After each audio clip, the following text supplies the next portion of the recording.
Okay, what I've done next is I have driven a screw into each end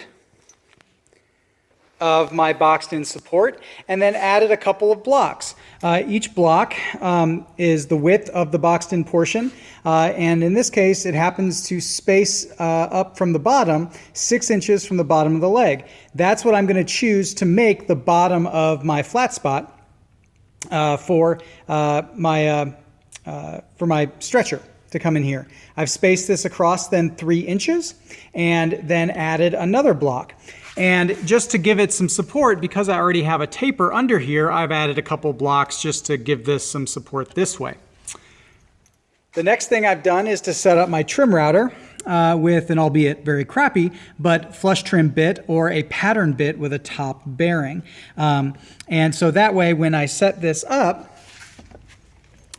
the bearing itself will ride up against the edge of my plywood and eat away at some of that material.